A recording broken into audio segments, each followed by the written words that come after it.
Bienvenue sur 12 Rounds, l'émission qui vous replonge dans les rounds les plus mythiques de l'histoire de la boxe. Aujourd'hui, on se penche sur la 5e reprise. Nous partons dans le Michigan le 11 janvier 2003 pour le championnat du monde des poids légers entre Floyd Mayweather et celui qu'on appelle The Time Bomb, Phillip N'dou.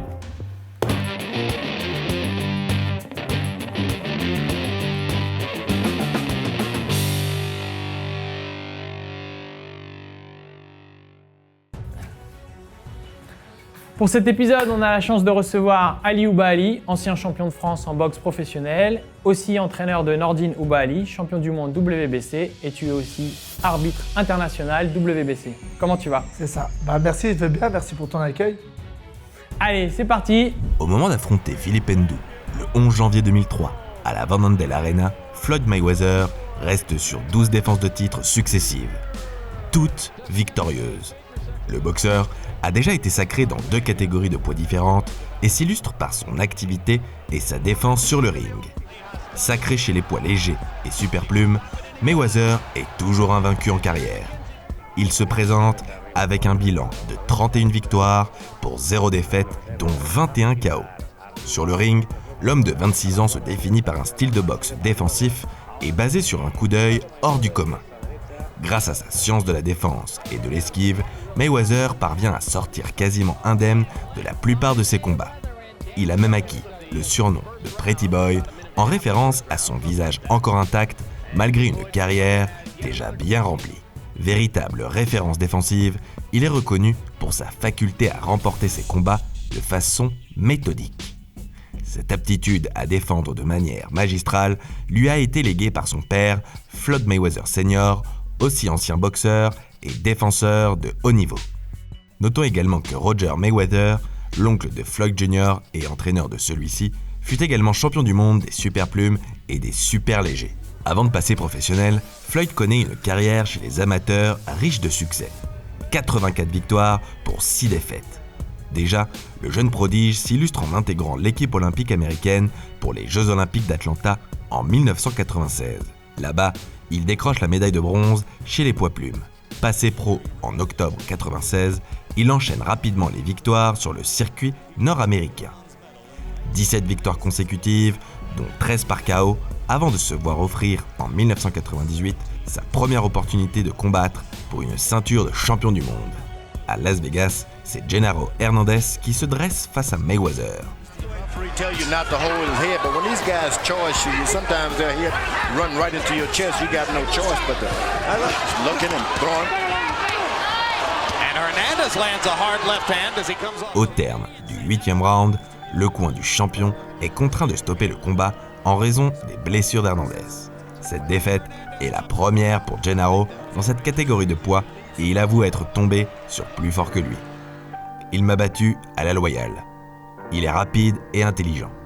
Il mérite mon respect et il mérite d'être champion. Désormais détenteur de la ceinture WBC des superplumes, Floyd va défendre son bien à 8 reprises entre 1998 et 2001. Des défenses victorieuses marquées déjà par une science du combat réfléchie et étudiée. Parmi ces défenses, celle contre Diego Corrales marque les esprits. Déjà, Corrales se présente face au champion avec un bilan de 33 victoires, dont 27 par KO pour 0 défaite. L'ancien champion IBF des superplumes est invaincu comme Mayweather et semble constituer un danger réel pour le boxeur du Michigan.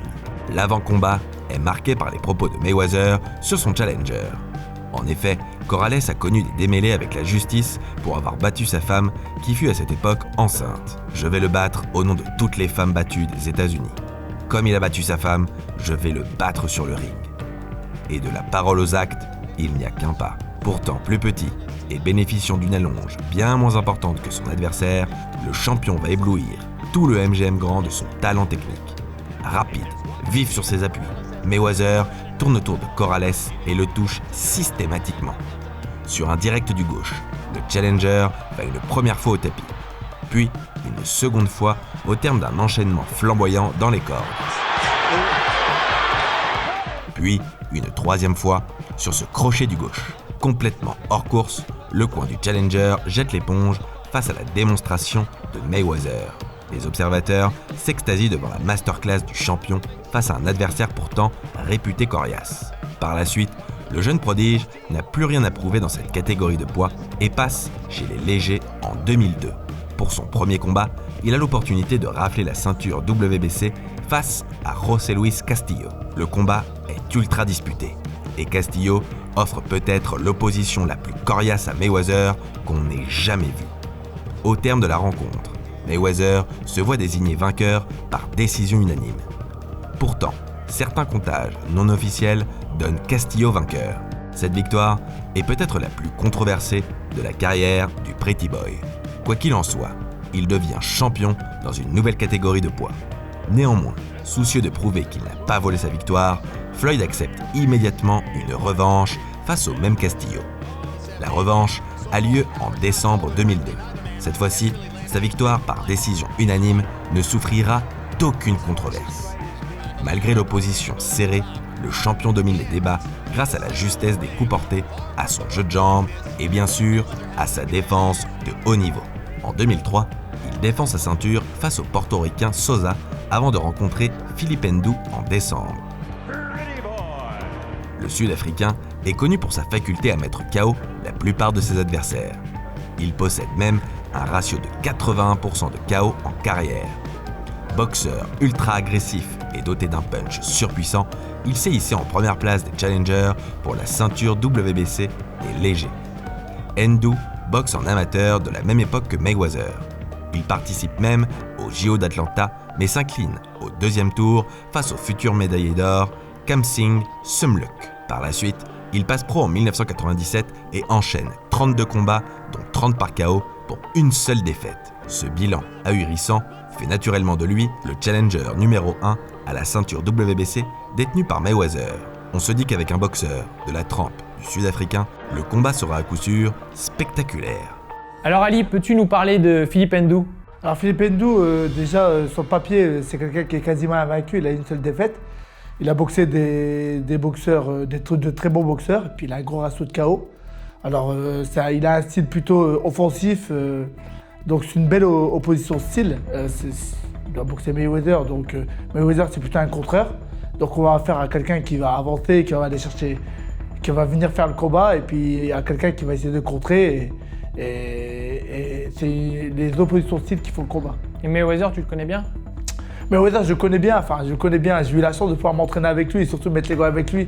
À un moment donné, à l'époque, c'était en 2002, j'étais parti aux États-Unis à Las Vegas me préparer dans sa salle au Top Rank Gym. Il préparait le premier combat contre Castillo et j'ai fait 6 rounds de mise de gants avec lui. Alors, pour la petite anecdote, il mangeait des chicken wings juste avant de mettre les gants. Ça m'avait impressionné parce que je me dis, moi je mange un peu avant de mettre les gants, je prends un coup dans le ventre, j'aurais trop peur de prendre un coup dans le ventre et d'aller derrière, voilà. Donc non, c'est vraiment quelqu'un très très difficile à boxer, c'est vraiment quelqu'un, en fait tous mes coups que je mettais, je me fatiguais vite parce que je ne touchais pas. Et lui, il était toujours sur le bon timing. Et il touche, tu ne touches pas. Donc il a vraiment un coup d'œil qui est phénoménal. Et puis il a une réactivité, il est rapide. C'est quelqu'un, il est précis et rapide. Donc et puis ça fait mal aussi. À cette époque, il était chez les légers. Qu'est-ce qu'il représentait dans cette catégorie à cette époque? Alors cette époque pour moi, à l'époque où il boxait en léger, c'était l'âge d'or de Floyd Mayweather. Léger, même chez les super légers. Mais là en léger, c'était vraiment là où il allait très vite, précis, et punch. Il a de la technique, tout était allié. L'avant-combat dépasse même le simple cadre du sport. Avant de combattre le champion WBC des légers, N'dou est invité par l'ancien président Nelson Mandela. Ce dernier lui donne même des conseils. Il lui conseille de rester hors de portée du jab de Floyd et de le travailler au corps. L'actuel président sud-africain Thabo Mbeki dit même qu'il a une confiance illimitée en son boxeur et à sa faculté à ramener le titre de champion du monde sur le continent africain. Lorsque Mayweather fut mis au courant des soutiens de prestige de son challenger, sa réponse fut comme à son habitude, sans appel. Mandela est un grand homme, et son aura dépasse largement les frontières de l'Afrique du Sud. Mais Mandela ne peut combattre pour N'dou. Cela ne changera rien. Le 1er novembre 2003, Mayweather combat à domicile dans sa ville natale de Grand Rapids, dans le Michigan. Dans la Van Andel Arena, Il se doit de montrer qu'il est prophète en son pays et une simple victoire ne suffira pas. Il doit y mettre la manière. Son entrée clinquante et déterminée annonce la couleur. Il est prêt à en découdre. Les premiers rounds montrent que le champion prend au sérieux son adversaire et ne recule pas face à la supposée force de frappe de ce dernier. En effet, Mayweather entame le combat de manière agressive et se montre actif en étant ultra mobile. Grâce à ses déplacements, il se met hors d'atteinte de N'dou. Ce dernier, lui, tente de placer son jab et de prendre possession du centre du ring. La défense du champion est un modèle du genre, et malgré les tentatives d''dou, ce dernier ne parvient pas à le toucher efficacement. Les rounds s'enchaînent et malgré l'agressivité du challenger, ce dernier ne parvient pas à atteindre sa cible. Dans les cordes ou au corps à corps, Mayweather se fait un malin plaisir à esquiver chaque attaque d''dou. Les esquives plongeantes du 4e round sont un modèle du genre. Le champion gère ses efforts en s'accrochant lorsque son adversaire accélère et il travaille uniquement lorsqu'il est à la bonne distance. Le travail du jab gauche laisse place à des directs du droit plus puissants qui font mouche. À l'entame du 5e round, Mayweather est clairement devant au point et semble dominer largement les débats. On peut admirer la fameuse Philly Shell dès l'entame du 5e round. Le coup d'œil du champion est sans égal et les assauts d''dou sont vains. En contre, Mayweather touche son adversaire qui semble désemparé.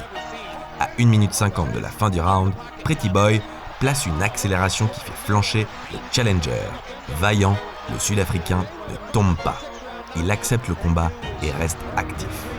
Il boxe avec le cœur et donne tout ce qu'il a, ses tripes et son courage. À 50 secondes de la fin du round, on observe toute la quintessence de la Philly Shell à travers cet enchaînement d''dou. Il enchaîne les coups dans le vide. Mayweather, en défenseur d'élite, esquive toutes les attaques et le round tourne à la démonstration tactique. Courageux mais imprécis, N'dou ne peut tenir la comparaison. Pire, il subit une ultime accélération de Floyd à la fin du round. But it's brilliant stuff we're seeing here. Brilliant stuff. More action than in the two versions of the first fight. Four versions of the first fight. More action than you ever dreamed you'd see in a Floyd Mayweather fight.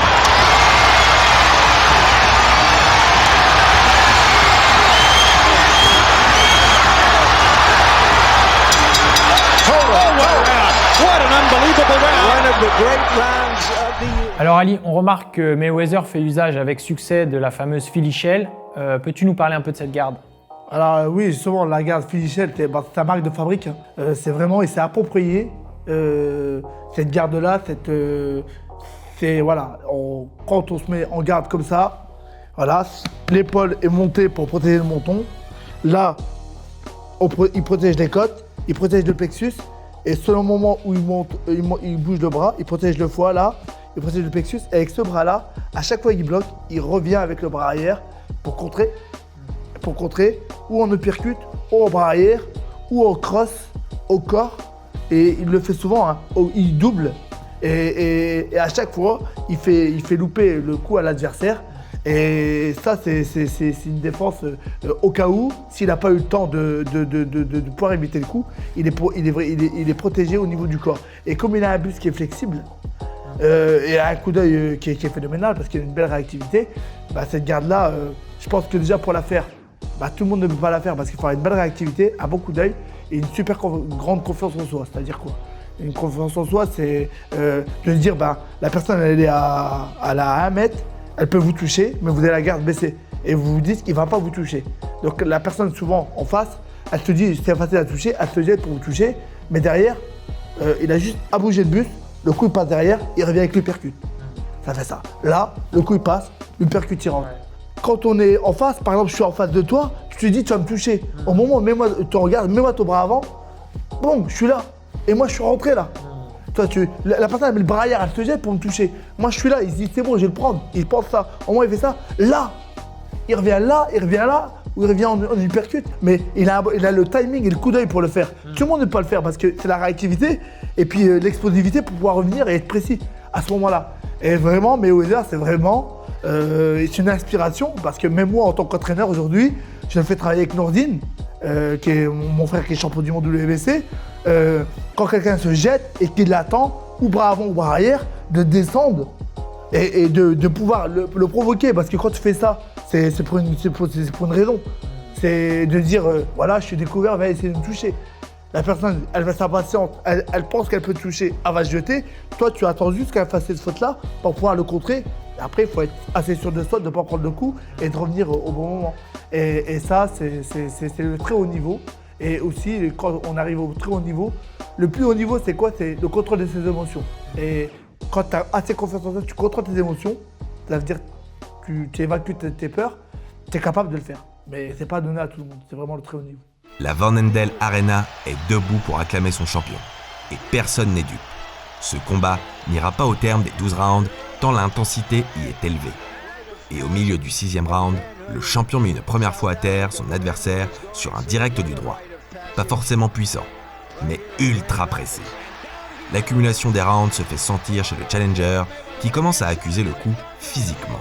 À l'entame du 7e round, le comptage non officiel donne 6 rounds à Mayweather pour un seul à N'dou. À 1 minute 25 de la fin de ce round, Floyd place un triplé de cross après son fameux pull counter qui met une nouvelle fois à terre le courageux N'dou.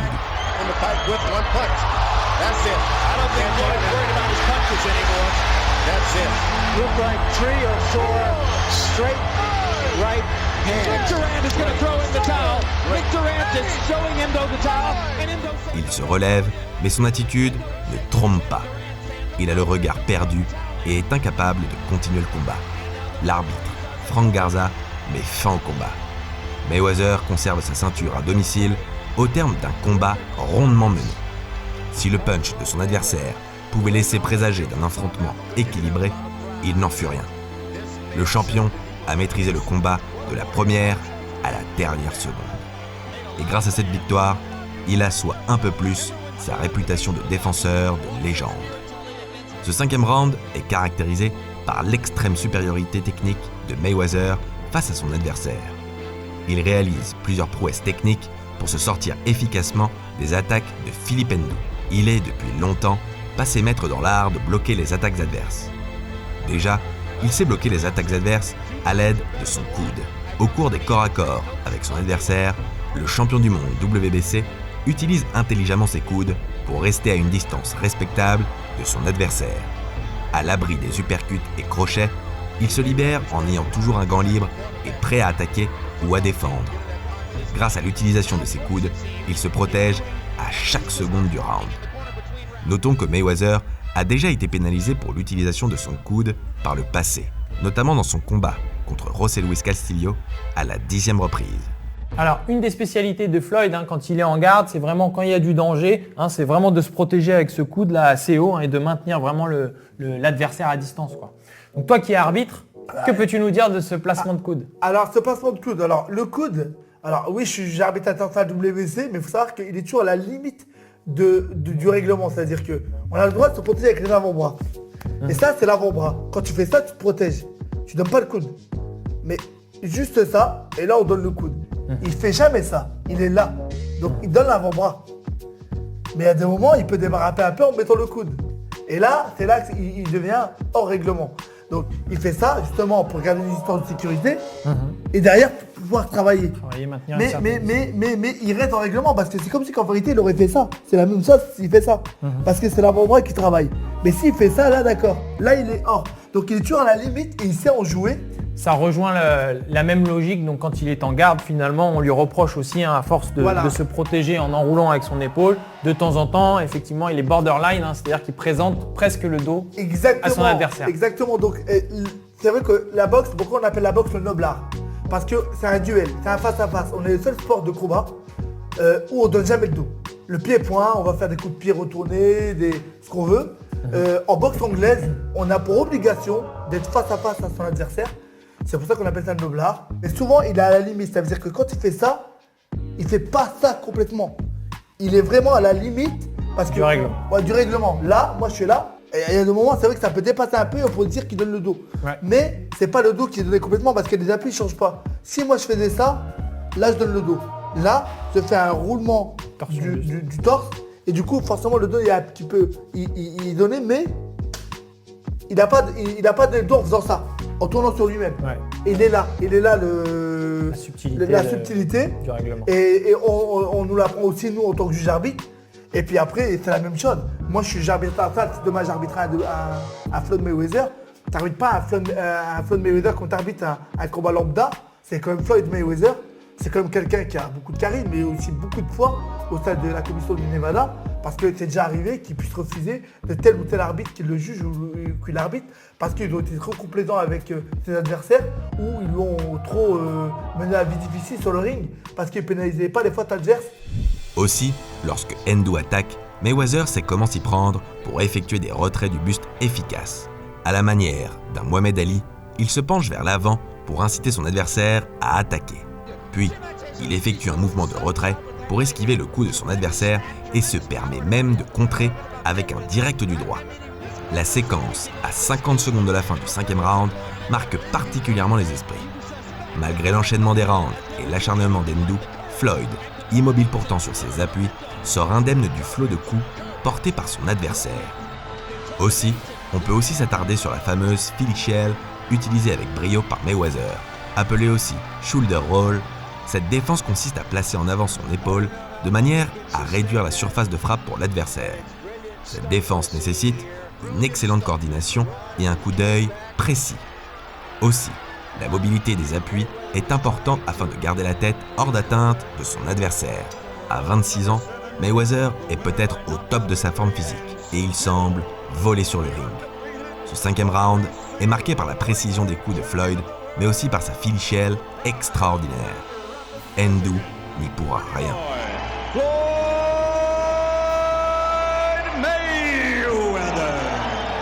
Alors Ali, as-tu déjà rencontré des adversaires qui avaient justement cette fameuse garde de la Philadelphie?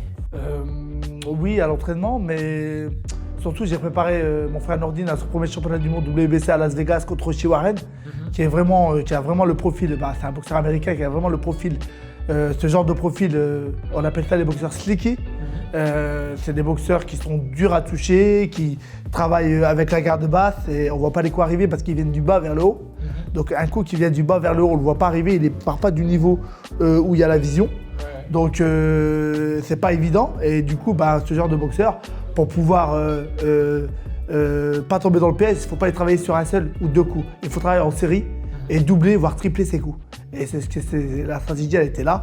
C'était de doubler le coup à la face et d'aller au corps et de remonter. Donc là, 1, 2, 3, 4. Et du coup, ça garde. Il y a un moment, il est bloqué parce qu'il ne peut pas reculer à l'infini.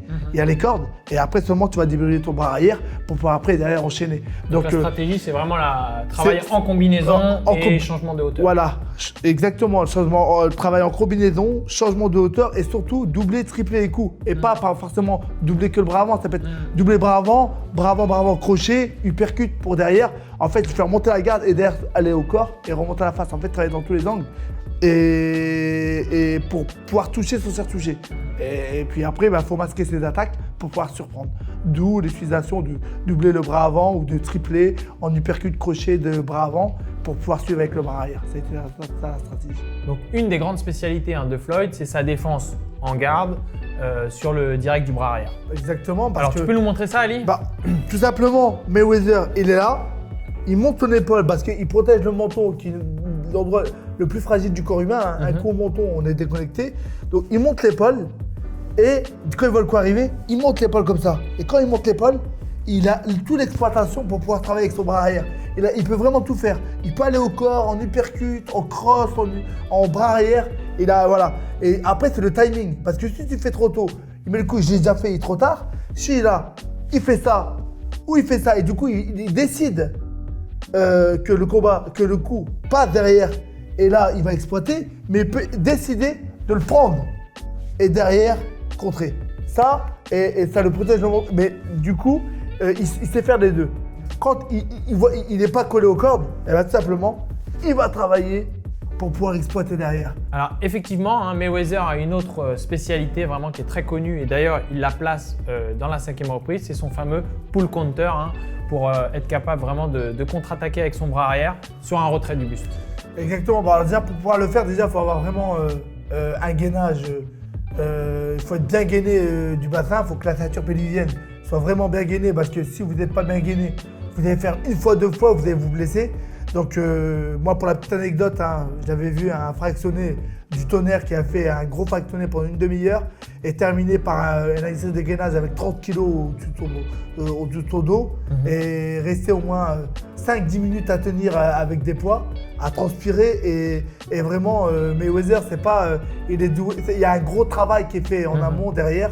Et pour pouvoir le faire et pour pouvoir être efficace, il faut vraiment avoir un bassin solide. Ça veut dire qu'il peut exploiter, il monte l'épaule, mais avec le buste, et le coup peut arriver là, et derrière il va revenir, mais il va être autant efficace que s'il faisait un retrait partiel et qu'il revenait, il va être autant efficace, à part qu'il va gagner du temps, parce que ça prend un dixième de seconde, un centième de seconde. On refait, il met le coup, boum. Ça veut dire qu'il a évité le coup, il revient tout de suite. Après, c'est un gros athlète de haut niveau. Et c'est sûr que pour pouvoir le faire, déjà, il y a le coup d'œil. Il y a aussi le transfert du poids de corps. Il y a le buste, mais il y a aussi la jambe arrière. Parce qu'il sait de la jambe arrière où il va s'asseoir et le buste. Il y a les deux qui travaillent. La jambe arrière où il en appuie, le buste. Et il revient avec la jambe arrière et la force du buste pour contrer. On observe également que Mayweather utilise des crochets giflés. Ce coup permet d'effectuer une connexion rapide avec l'adversaire afin de perturber le rythme du match. Floyd l'utilise plusieurs fois dans ce round. Ici, crochet giflé du gauche pour aller chercher au foie. Là, il lève la tête, replace son crochet giflé pour placer son crochet du droit. Lorsque N'dou accélère à la fin du round, Floyd utilise ce coup pour stopper les velléités de ce dernier et ainsi reprendre le contrôle. Coup peu puissant mais précis, il cause néanmoins des dommages chez l'adversaire en raison de leur extrême précision. Là encore, le boxeur de Grand Rapids sait y faire lorsqu'il faut toucher son adversaire avec précision. Alors Ali, toi qui as beaucoup voyagé durant ta carrière, notamment aux États-Unis, est-ce que tu peux nous parler des différents styles que tu as rencontrés là-bas? Il y a vraiment deux styles. Le style latino, où il y a un gros travail qui est fait au corps, un travail de sape au corps. Et qui rappelle vraiment le style mexicain. Mexicain, voilà, le style mexicain. Alors, il faut savoir que les coups au corps, mentalement, comment tu casses le mental d'un boxeur. Si à chaque fois tu fais mal au plexus, tu lui coupes le souffle, tu lui coupes au foie, et tu lui fais mal aux côtes. Inconsciemment, le mental, parce que pourquoi on dit que la boxe c'est 90% du mental? Le combat se gagne là. Dès que tu commences à faire douter ton adversaire, il commence à perdre de la vitesse. Il commence à hésiter sur ses attaques. Et ces centièmes de seconde là qu'il va perdre à t'attaquer, tu vas le contrer. Donc, et c'est là en fait, c'est de rentrer dans son mental. Si c'est pas préparé mentalement à ça, à apprendre à te protéger au corps et aussi à avoir mal dans la douleur au corps, le jour où ça t'arrive et que tu n'as pas l'habitude, tu es perdu. Tu n'as pas l'habitude de cette souffrance-là parce que les coups au corps, c'est vraiment des choses qui font très mal. Et pour moi, ça fait plus mal d'être KO au corps que d'être KO à la tête. Et ça, c'est pour ça qu'on dit que la boxe, c'est 90% du mental. Ça, c'est vraiment la boxe latino.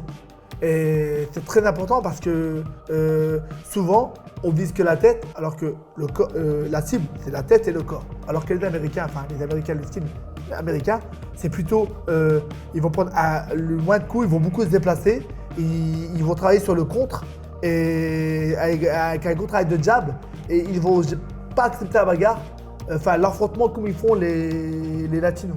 Les latinos, c'est pas, je ne veux pas dire que c'est une boxe plus virile, mais c'est des guerriers, ils y vont. Alors c'est des battles organisés, il y a des grands champions comme Marquez qui, au fur et à mesure, ils ont évolué dans leur boxe, mais c'est des guerriers comme Morales, comme Barrera, il y en a beaucoup. Et on voit que c'est des boxeurs qui sont avenants et qui travaillent beaucoup au corps. Et les trois quarts de leur KO, c'est le travail au corps. Parce que c'est efficace, le corps c'est vraiment efficace. Un coup que tu prends au plexus, tu peux t'appeler qui tu veux, tu vas au tapis. D'ailleurs, dans l'histoire de la boxe, on dénombre quelques 5e rounds qui sont entrés dans la légende de notre sport. Parmi ceux-là, on peut citer la rencontre entre Vic Darchinyan et Nonito Donaire pour les ceintures IBF et IBO des poids mouches en 2007. Ce combat est marqué par le superbe KO du Philippin dans ce 5e round. Vic Darchinyan est un boxeur arménien. Il devient champion du monde poids mouche IBF le 16 décembre 2004 en battant Irene Pacheco par arrêt de l'arbitre au 11e round. Après 6 défenses victorieuses, il s'incline à la 5e reprise face à Nonito Donaire le 8 juillet 2007. Nonito Donaire Jr. est un boxeur philippin passé professionnel en 2001. Sa victoire est élue KO de l'année en 2007 par Ring Magazine. Arturo Gatti versus Gabriel Ruelas. Combat mythique de l'année 1997 qui fut désigné combat et round de l'année par Ring Magazine. On se souvient de cette bataille d'uppercut entre les deux champions. Le grand Pernell Whitaker monte même sur le ring pour féliciter Gatti après le combat.